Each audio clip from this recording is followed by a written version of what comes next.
Wade Harris, and we're about to get started with our Q&A with Demetrious Johnson. So Demetrious Johnson obviously fought for me in the WEC. He's undefeated at flyweight. He is now the UFC, not only the tournament winner, but the UFC world champion. So I want you guys to do a really good job asking questions. What I'm going to do, I've done this in the past, is I'm going to do a contest.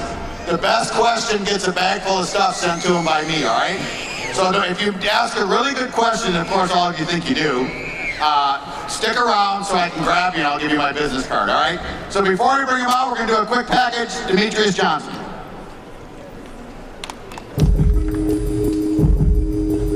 You just don't know that fine line between working full-time and fighting, and it's still like that. I can, end up back at, 40-hour-week job. It's the type of sport where it's like, you're winning, or you put on exciting fights, or you're out of here.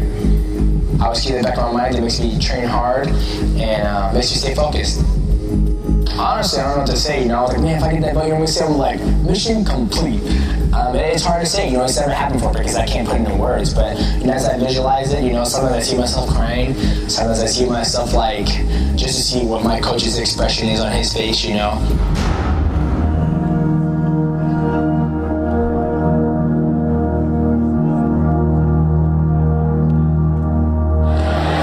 and gentlemen, after 5 rounds, we go to the judges' scorecards for decision.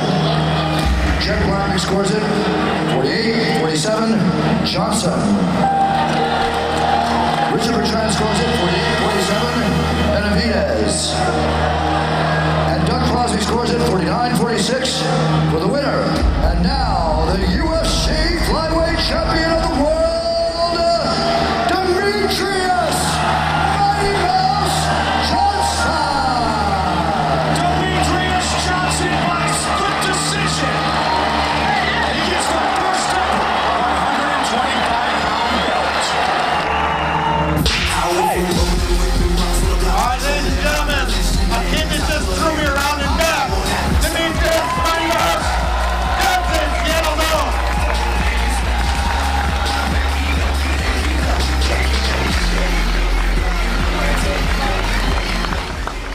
Seattle, how's it going down, baby? First off, I want to thank everybody for coming out. I was talking to UFC back there, and they said it's a sold-out crowd, so, I just want to give you guys a round of applause. And I'm just happy to be from this city, and it's just great that we sold out again, because I know Dana White's going to come back, hopefully with a pay-per-view card. And I'm just excited, so you know how this thing goes. Just ask me any type of question. I don't care, I'm not shy. So let's just open it up. Who's got the first question? Go ahead. Hey, so one of the reasons why I wanted to be kind of up here first is to ask you the obvious question, which is, during your championship fight, you were getting booed out of the building. And for me, sitting at home, I was incredibly frustrated because you were fighting like a son of a gun, and it was a fantastic fight, and the crowd just, for whatever reason, wasn't appreciating it. And I just kind of wanted to know what goes through your head when that kind of thing happens, and if that gets into your head at all, and if it affects the way that you fight. I think with every type of fight and a fighter, from my standpoint, being a professional athlete, is that you can't make everybody happy in the world. There's going to be some guys out there that want to see just a straight knockout.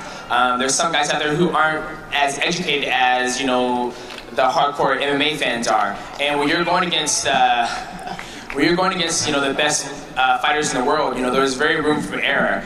You make one mistake, you see it all the time. A guy can be winning the fight, just teeing off on a guy, and he makes one mistake, trips, gets hit, knocked out, loses the fight. It only takes a millisecond to make a mistake. So when that's going on, I think the fans, one, there's alcohol involved, and it's the last fight of the night.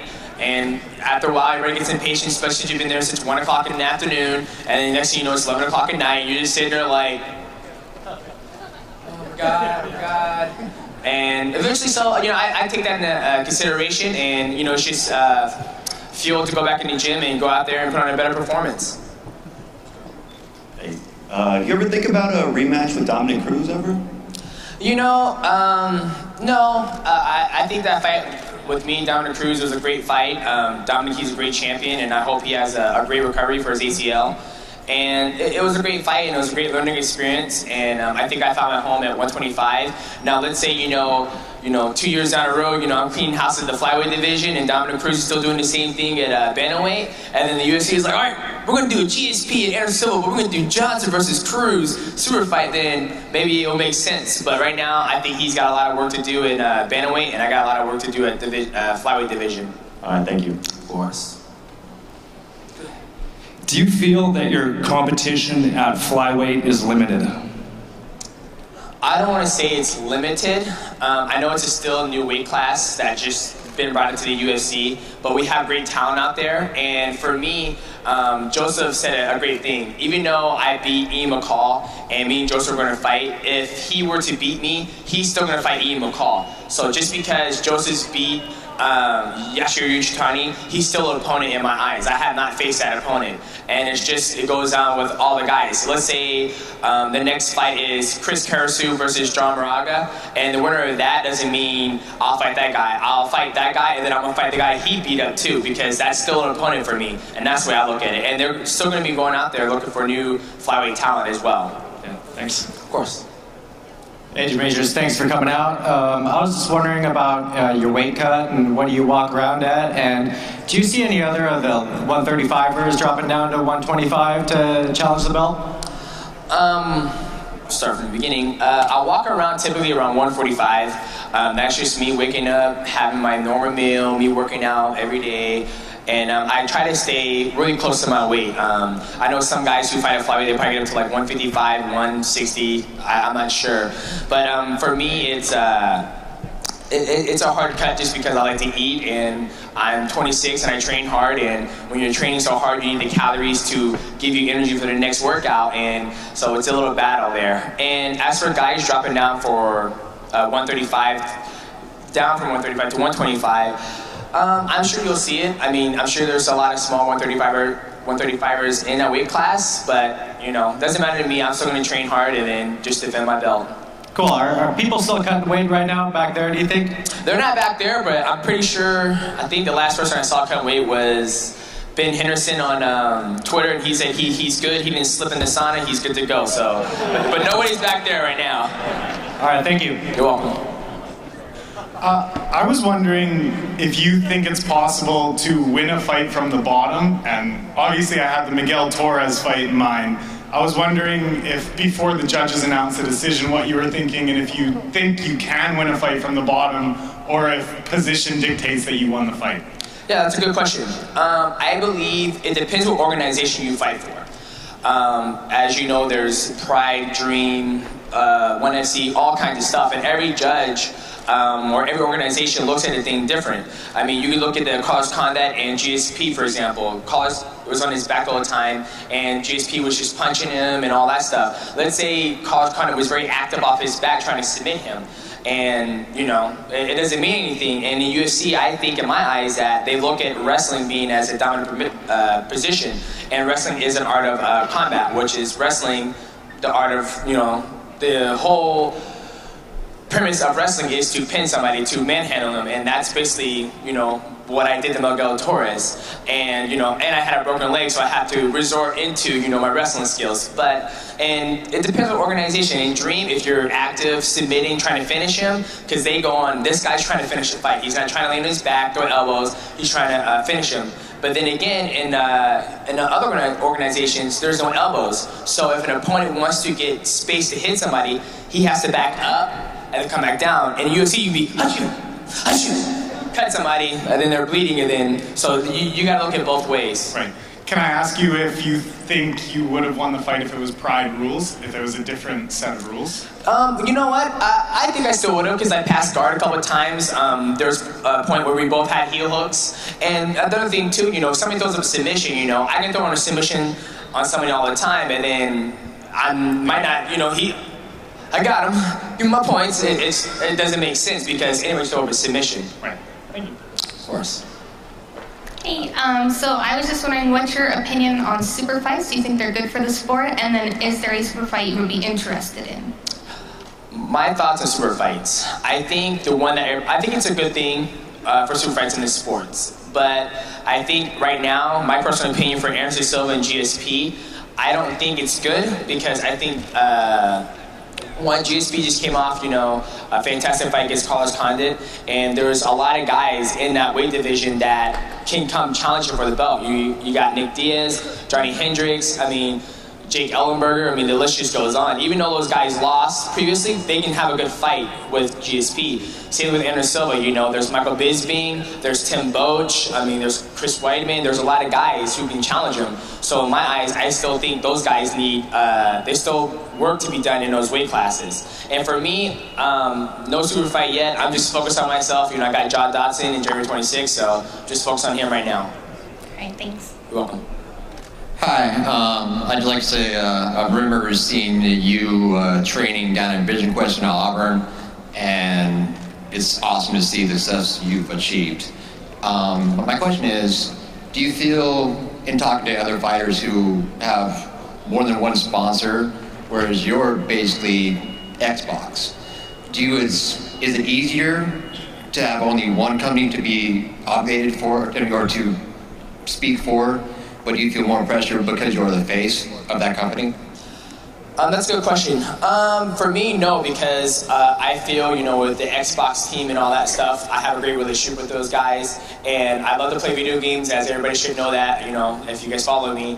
And so it's almost kind of like, you know, it just works in both benefits, and I'm a great fit for those guys, and they're a great fit for me.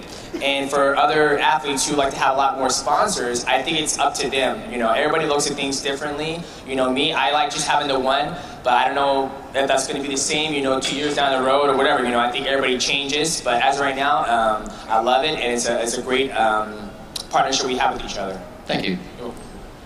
Yeah, I was wondering what, I'm sure you trained hard your whole career, but did you ever get to a point in your career where you're like, man, I really need to step it up and change the level? Yeah, absolutely.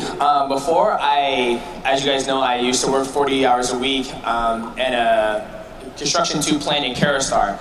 And prior to that, you know, my day would wake up at 6:30, be at work at 7, get off at 3, then be at the gym at 3:30, train from 3:30 to 6:30, and then go home. And I was doing that all the way up to, you know, the Dominick Cruz fight. So, and after I lost to Dom, you know, my coach was like, you know, I think it's almost time for you to start taking your, you know, your job seriously. So then I quit my job.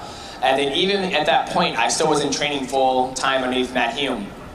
I was still, you know, going to this gym to train, then I'll go to this gym for CrossFit, and then I'll train with Matt maybe Wednesdays and Saturdays. And those days when I was training with Matt, I was getting beat up, so I wasn't learning anything. And then I didn't have a coach down there teaching me, you know, new stuff. Then after the first fight with McCall, you know, I tried a new diet, and then I got worked the last round, and my coach was like, all right, so this little trip you're doing, where you're having fun, it's gotta stop. You gotta take it 110% seriously. And you know, the second time I fight McCall, just in those 3 months, you know, I made huge drastic changes. And then the next 3 months, I'll fight Joseph. And now I'm just underneath Matt Hume full time. And a lot of people don't like it because I made a lot of sacrifices. I don't see my friends as much. I don't go to other gyms, but this is my job, this is my professional career. And I don't like losing, I like winning, so. All right, thank you. Yep. Thank you, thank you. You have a title fight coming up against John Dodson. Both of you are usually known for having your speed advantages over your opponent. How are you going to pretty much go about that? Do you think your speed cancels each other out? Do you think you have more of a speed advantage against Dodson? And what do you think Greg Jackson's plan is for Dodson when he goes up against you? I'm not going to answer that question, but I'll give you a little something. For my mindset, just me looking at him as an athlete, John Dodson, he's a great opponent. He's very fast. And the one thing that John Dodson does so well when he fights people is that he keeps a lot of distance between each other. So when somebody does that, he dictates the fight. And for me, like I always tell people, like I think I have good fundamentals, I have good footwork, so that negates all that stuff that people want to do against me. Just like when I fight Joseph, people are like, he has knockout power, he drops people, he has a guillotine, but for me, you know, I think I have good footwork, I have a hard chin, I suppose, and I'm just going to train hard and just go out there and do my job, and that's fight and win. Thank you. Yeah. I'm here from the 253-206 area code, and just to spin off of the gentleman's question, I respect that you stick with the Xbox Corporation as your sponsor that sponsors us here in the Northwest. So, spin off of that, my next part of it is, UFC, I would like a chance to interview for John Anik's job. I think we need some more excitement brought to the Fox and the Fuel TV broadcast. And hey, Dana, I know you're in the back there. Come see me. I want a chance to interview. Thank you. I love you. Oh, thank you.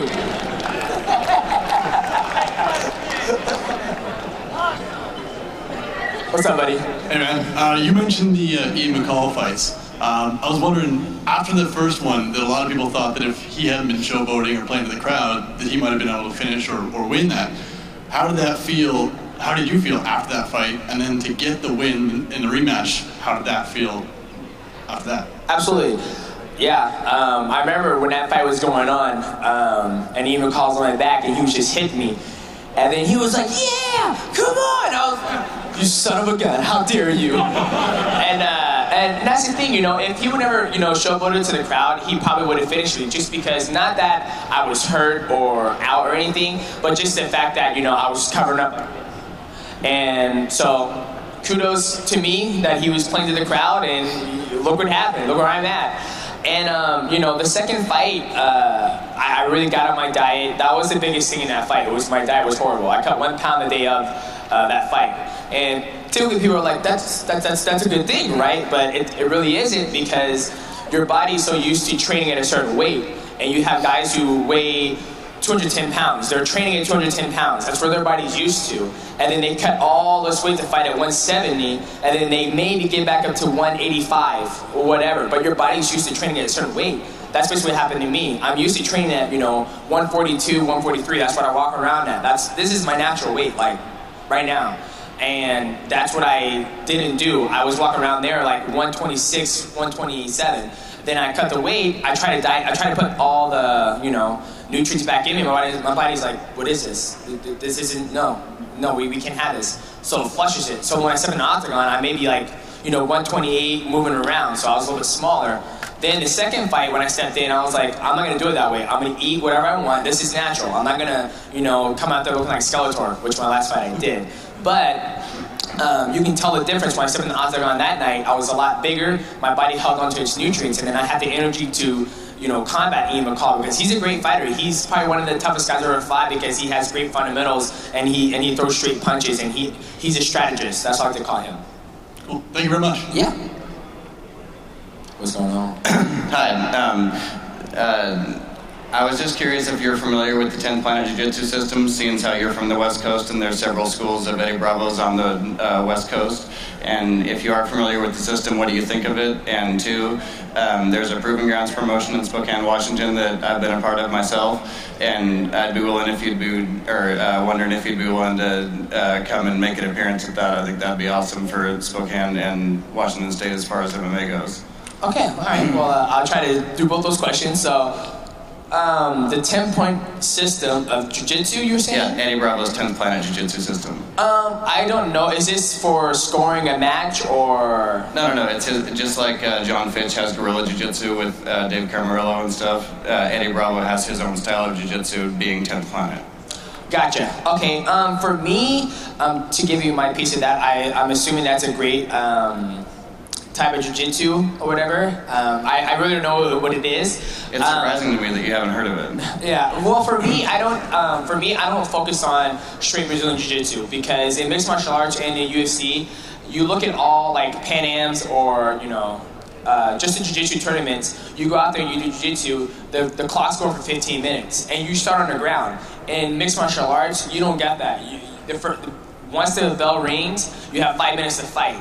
And then you have, you know, you're on your feet. And then, let's say you get a takedown, you struggle, you get somebody down in 3 minutes. You have 3 minutes to finish an opponent on the ground in jiu-jitsu. So typically, where my background is pancreation, where you're just fighting, whether you're punching or you're passing guard or submitting. And that's the way I look at it. You don't have a lot of time to put on your back like, oh, all right, just move this arm.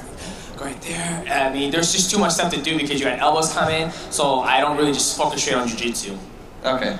And then on your second question, yeah, I would love to come out. Just get a hold of my manager, which is Matt Hume, and then you go that route. Cool, because he has made an appearance at several other promotions in Spokane before, too. Absolutely. Cool, that'd be awesome. Thank you. Thank you. First of all, I just want to ask, what's it like been working with such a fine gentleman like Reed Harris? Reed, where you at? Come find me with that business card. All kidding aside, just want to know who to date has been your toughest opponent, and what aspect of their game has been the hardest to prepare for? I think all my opponents that I fight have been tough, because they all bring different aspects of the game each time I fight. You know, Joseph, he brought the aspect of he's seasoned, he's smart, he's fought a lot of great fighters, he's finished a lot of great people, and he's, in my mind, he's just a killer. You know, when he has you hurt, he's going to jump all over you, you know. Dominick, he was probably the best at understanding distance, range, footwork. And when me and Dominick talk, we actually have, you know, I believe in my mind, we have like a scientific talk about, you know, range and distance and how we can judge it. Ian McCall, he was tough just because he kept coming forward, and he's just fundamentally really good. And I mean, I just go on all day about, you know, from my very first amateur fight till, you know, my title fight. Right on. Thank you. Good luck in January. Oh, thank you. And working with Reed Harris is fantastic, by the way. Just to let you know that. Thank you very much. What's up? What's up, Demetrious? How you doing, bud? What's going on, baby? Good. Biggie, man. Biggie P representing the UG, Section 103. What's up, fellas? I just want to start off by saying you're looking thick, solid, and tight today, Demetrious. Thank you. You know, I got hooked up, you know, with the new kicks. My boy Trevor right there, so I'm looking I love good. you, Karen. Hey, quick question. I wanted to get your thoughts on, I know this has kind of been an issue here in the last week with all the Twitter interaction, but what are your thoughts in regards to people that, a lot of fans obviously are kind of upset with this whole title shot deal, with people not deserving it. Do you feel that the UFC should eventually go to some type of bracket or tournament style to determine a true #1 contender for title matches? Amen. Give me a round of applause. Hallelujah. I think that's a great question. For me, I think what you're talking about is the GSP and Nick Diaz situation that's going on right now. Well, with Hendricks, yeah. And Hendricks. Chael Sonnen. But at the same time, you know, Dana White keeps it real. I mean, when everybody was, you know, Chael Sonnen's the only guy who would step up, and Chael Sonnen, he'll step up and he's going to come out there and fight. He ain't going to come out there and do whatever. He's going to go out there and put you in this cage and beat you up, basically. Yeah. And as for, you know, the tournament aspect of everything to find out who's a true #1 contender, it's really hard to say that, because with this sport, there's all types of injuries, and let's say this #1 contender got hurt, and then we don't know who's second or third or fourth, you know, then it's like, okay, well, what do we... How do you determine that? Yeah, how do you determine that, you know? And I just think, you know, you got to take the fights as they come. And I think Sean Shelby and Joe Silva and Dana White, they all do a great job as it is to make sure they put together the fights that fans want to see. You know, I want to see GSP versus Nick Diaz. I'm sorry, I want to see that. Yeah. You know? No, it's a fight that everybody, we're going to watch it no matter what. I just didn't know what your thoughts as a fighter, that, let's say if you were in that position, you got skipped over because you weren't a bigger draw than, you know, Benavidez or somebody like that, you know? No, and absolutely, you know, as for me, you know, I come from fighting from WEC, Brad Pickett, and you know what, all the fights that I've taken, and I've taken fights on short notice against Demasio Page, and I've taken fights, you know, against Miguel Torres or whatever. My job is to fight. My job is not to sit there and demand a title shot. My job is to fight and go out there and win. If I win, then that's fantastic. I go back home and I train. Thank you for your time, Demetrious. Yeah. I love you, Karen Bryant. What's going on, buddy? Hey, Demetrious. I was wondering how much pressure is there for you being the first ever flyweight champ? And I know you have a fight coming up, but how important is it for you to defend the title and cement your place versus becoming the champ? Yeah, that's a very good question. For me, being the first flyweight champion ever, it's an honor, and nobody can ever take that away from me. So there's no pressure of me being the flyweight first ever, because regardless of whatever happens, you know, 40 years down the road, if UFC is still going on, which I'm sure will be, you know, or 300,013 years from now, they're like, you know, first ever flyweight champion, Demetrious Johnson. I'll always be there. So there's no pressure on that in retrospect. But for me to go out there and defend my title, I don't like to put pressure on myself because I always tell myself 2 things are going to happen when I step in the octagon. 1, I'm either going to get beat up and lose, or 2, I'm going to win. And that's just the outcome of a fight, and there's nothing I can do about that. Only thing I can do is train my butt off and go in there and make sure I don't make any mistakes and go out there and fight. Thanks and good luck next month. Thank you. Hey DJ, just had a question about nutrition. How many calories do you consume a day, and do you think that, or do you believe in overtraining? Good question. First one, I don't know how many calories I take a day. I typically just go by, I eat pretty healthy as it is. I think I stopped drinking pop when I was, in middle school, and all I drink is juice, water, and milk. And then as for food, I like burgers and fries and milkshakes and all that stuff. But as it gets closer, like I just eat really clean. So because I can't say, oh, I need 2,000 calories, but I'm still hungry and I need to go, produce a 3-hour training session and be on point with a sparring session. I can't do that because I need my energy. I mean, that's why people are like, man, you're a flyweight. And I was like, dude, I'm like, yeah, I know that, but at the same time, this isn't natural. I'm not gonna go on that. But the second question was what? Do you believe in overtraining? Yes, I do.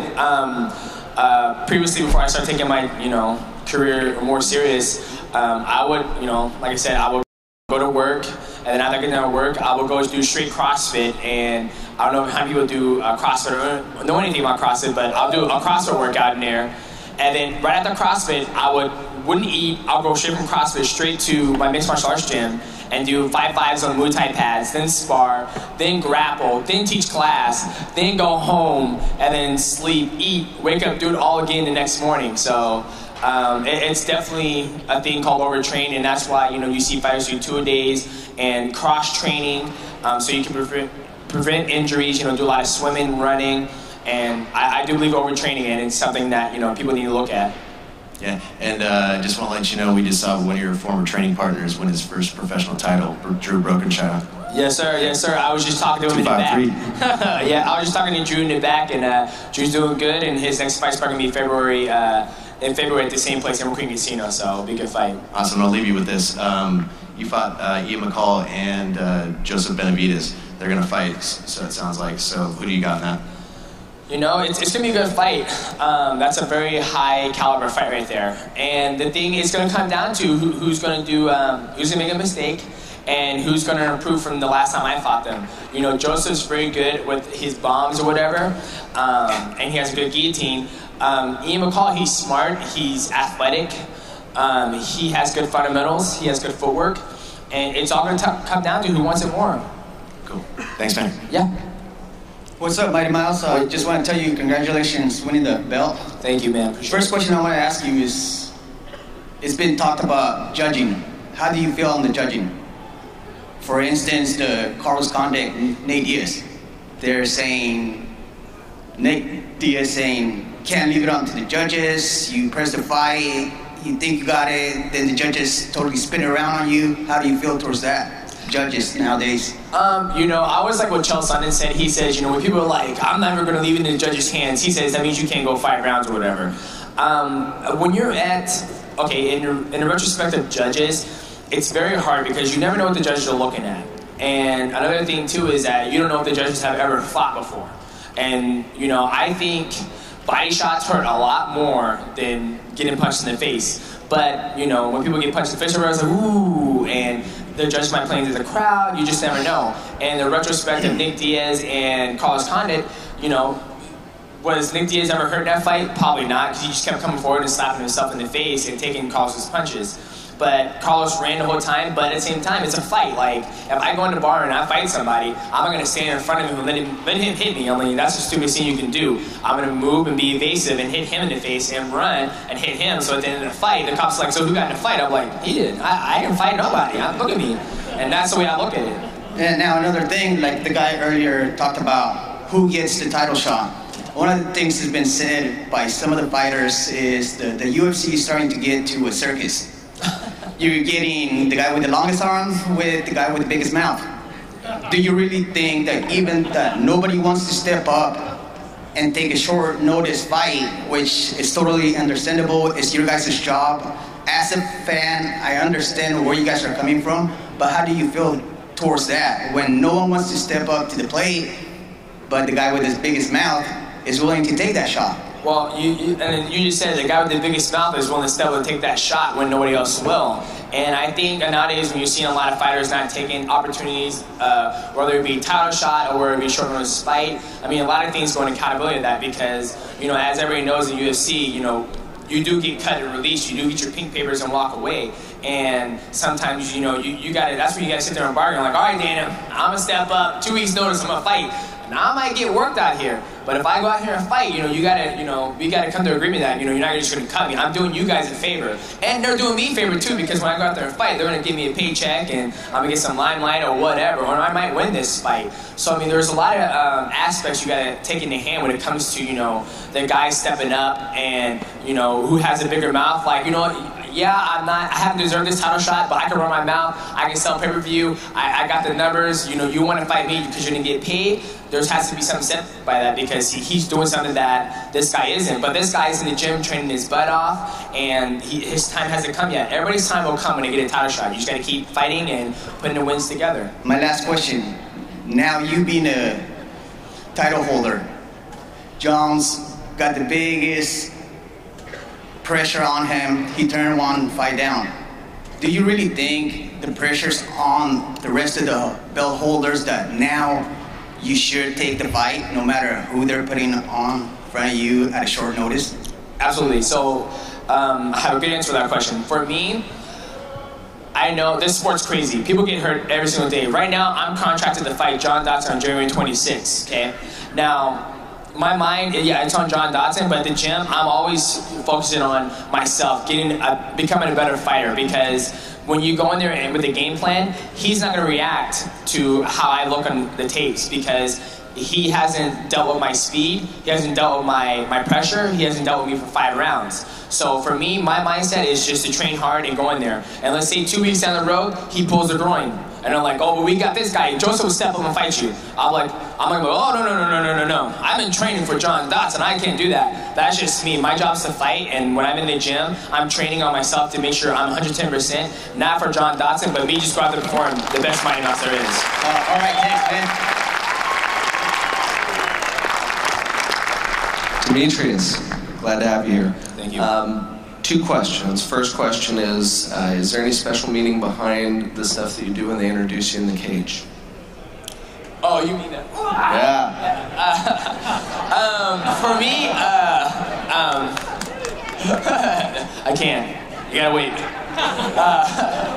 For me, ever since I was a kid, I played many fighting games. Street Fighter, Tekken, and like I always got like, I don't know, I don't want to call it butterflies, but I always got like, that's tight right there. Yeah. How we're like, round 1, fighting like Sonic Boom, and I don't know, just the character, and you know, I just like that. And for me, one of my favorite characters is Albert Wesker from Resident Evil series. And Marvel vs. Capcom 3, when he fights, he has his glasses on and all that stuff, and then there's a point where he just goes, you don't stand a chance! And if you hit him, then it's basically like counterattack, and you hit him, he goes, bam! And then you just go, ugh, and you fall down. So for me, I try to make it in the game because I'm out there to have fun, and so, why not do it then? It just gets me pumped, so that's why I do it. Well, thank you for that. My follow-up is favorite video game of all time. All times. Oh, man. God. Well, I'll say as of right now, my favorite video game is, and it's a series, is Dead Space. I like a lot of games back in the day, but right now I'm on the Dead Space hinge, and if any of you guys haven't played it, go pick it up at GameStop. It's like $19. You get 1 and 2, and it's fantastic. And February 5th, 2013 is Dead Space 3. Dude. Go pick it up. Thank you, Demetrious. You're welcome, man. Hi Demetrious, I'm a huge fan of yours from Sweden, and I first want to say hi to every Swede here. Give a round of applause. Not many, but anyway. Well, what bothers me is that UFC can't attract any fighters from Lumpini Stadium in Bangkok, and I think that especially the lighter weight classes like yours would gain if you could attract some of those fighters. Should UFC do like K1 did, when they bought out Buakaw Pramuk and took him to that league? That's a good question. I think, I'm trying to answer the best I can for you, okay? I think the UFC is doing a fantastic job going around trying to get as much talent as possible. And it's very hard to do that because you got, you know, they're not just focusing on the USA, they're also focusing on India, Korea, China, Brazil. I don't know, they might be trying to focus on Antarctica, I'm not sure. And it's hard to go around and scout all these things, but that's why we have, you know, the smaller shows like, you know, RFA, XFC, XFO, you know, WEC. I mean, that's the place where, you know, Sean Shelby, Joe Silva, they sit down and they watch this guy to see if he's ready for the big league in UFC, because it's almost like when you come here, you see a lot of guys go in and out the door, and I think that those smaller shows get those people ready for when they come through this door, they want to stay in this door and aren't getting left out. So that's the best way I can answer that question. I think they're doing a good job finding more talent, and I think they're just going to keep on reaching out, grabbing as much as they can. Okay, thank you. Yeah, you're welcome. He was like, I'm very upset about the UFC for not getting this. Go ahead, buddy. BJ, congrats on winning the strap. I thought it was a great fight. I don't know why anybody would boo that thing. It perplexed me that someone gave the fight to Joseph Benavidez, which leads to my question. Let's say you're named the athletic director of the Washington Athletic Commission right now. What is the first thing you would fix? Would it be the judging or the referees? First I have to bring my coach in, Matt Hume, because he judges for a living and he sees more things than I do. As for me, I think the judges do a great job. I think the referees do a good job. Their job... The referees do a great job. Their job is to be in there to make sure nobody gets hurt, and that's basically it. And nobody cheats, okay? So if I go in an octagon and let's say I just get thrashed or whatever, and both fighters come out healthy, and they go home to their day jobs, they go home to their wives, their kids, the referees did their job. You know, stuff's gonna happen. People are gonna grab the cage, people are gonna get kicked in the nuts. It's gonna happen, it's a fight. I mean, that's like going swimming, like, don't splash me in my eyes. It's just gonna happen. Now, for the judges keep you looked at, but at the same time, it's, you know, when I was an amateur, and then we had a thing called, you know, the judges meeting or whatever, and the referee meeting. And every time before I fought, or I've done Muay Thai fights, shoot boxing fights, boxing, kickboxing, I'll go to the judge and I'm like, you're judging a kickboxing fight. What are you looking for? Like, what do you know? And then I'll tell me, like, whoever's the most active, landed the most punches, kicked, putting together good combinations and all that stuff, he's gonna earn more points. Then I'm like, okay, thank you. Now, maybe the UFC judges are like, they have a big fighters meeting, they go, all right, we're looking for this, and this, and this. And if you say that to somebody, then they're like, okay, well, I'm gonna go out there and I'm just gonna do this and this. They're not fighting, and this is what we're doing, we're fighting, so it's hard to say. I mean, judges, it's just a hard subject to do. Thank you, Demetrious. You're welcome. Hi, first of all, real glad to have you here today. And secondly, I know I personally am getting ready for college. What did your parents and like friends think about you choosing this as your career choice? And if you didn't do this, what would you do? Okay, so for me, I never met my dad. My mom, she was always the person who says, do whatever you want to do. And I did that. And for me, you know, I went to college and I stayed active. I'm always lifting weights in the gym and doing all that stuff. And then I fell into competing again. And here I am now. If I wasn't doing UFC or fighting or whatever, I think I'd still be training just because I loved to do it and it was a hobby. I would probably be working in a warehouse or working at Costco, or I'm not sure. I love working 40 hours a week. I love going in, sliding my time card, just because at the end of the day, you owe me money, and that's the way I like it. That's really cool. Thank you so much, and good luck with your fight. Thank you. You're welcome. Hello, Demetrious Johnson. What do you think about women bringing in the UFC and on the same fight card as men? Do you think that UFC should market it as like a WUFC, just like the WNBA and something like that? I think the UFC bringing in women to mixed martial arts and into UFC is fantastic. I'm all for equal rights for everybody. You know, I think it's great that Ronda Rousey is going to be headlining UFC 157. I'm not hating on her. She does her thing. She goes out there, she armbars chicks left and right, and she, you know, and she's all about it. You know, when people talk crap to her, she gets in your face and she goes, all right, we gonna do it. And so my hat's off to her, and I think it's great. You know, it gives, you know, women an opportunity to have in this sport and to fight on the biggest stage of mixed martial arts, which they deserve. I mean, there's no reason why I can't be in the same locker room or have share the same spotlight as a woman. I'm all for it. Thank you. Yep.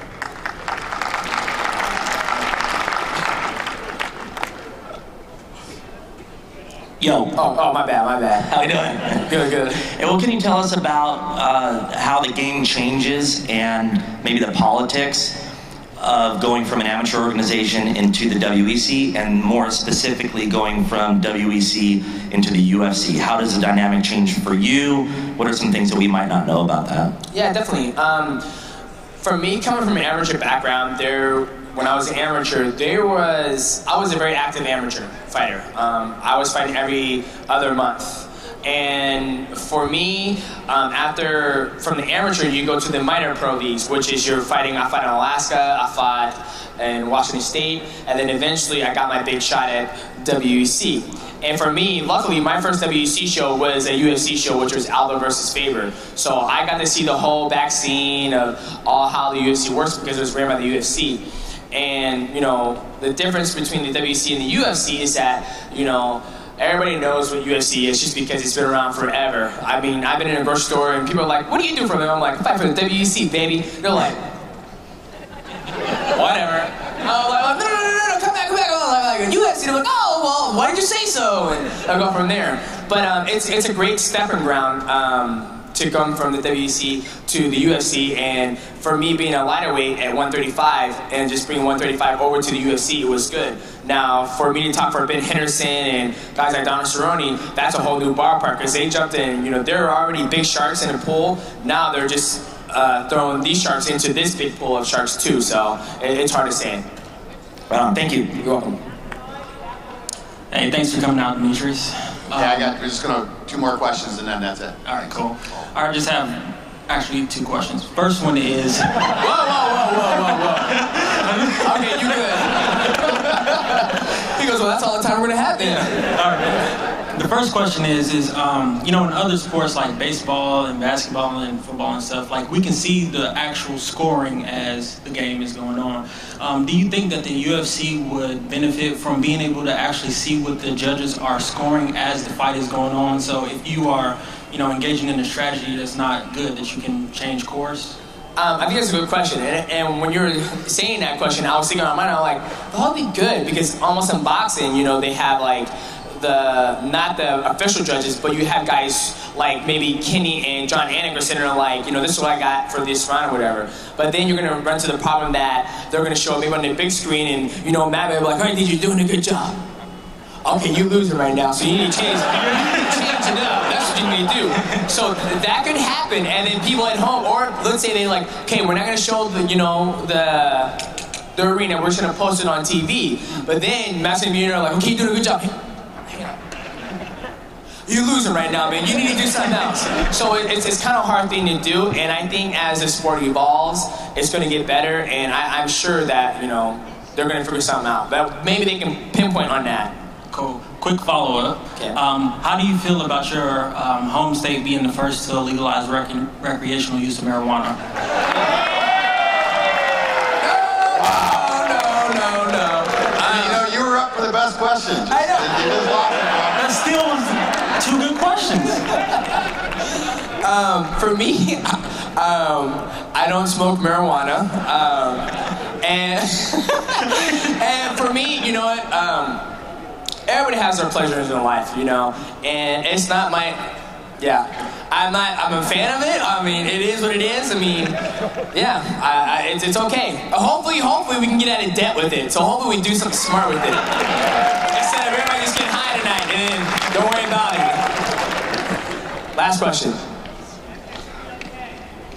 What's going on, champ? What's going on, babe? Let's hypothetically say the UFC announces a Seattle pay-per-view card a couple months from now, so it's your dream situation. You get to fight in front of your hometown fans. If you could fight any opponent from any era, you know, you move up in weight magically, they move down in weight, who would it be? and why?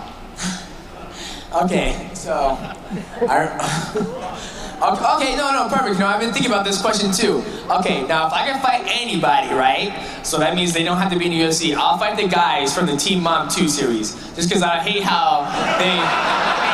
No, I'm serious.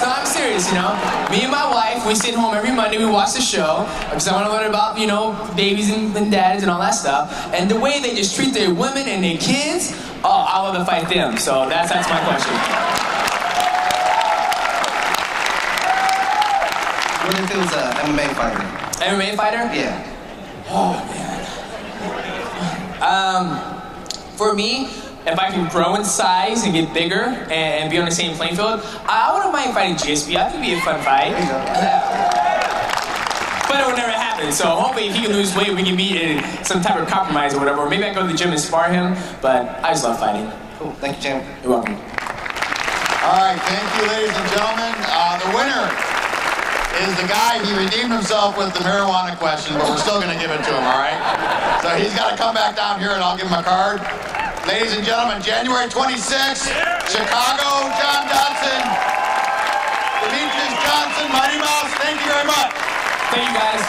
All right, show some videos for you. Weigh-ins are at 4 o'clock.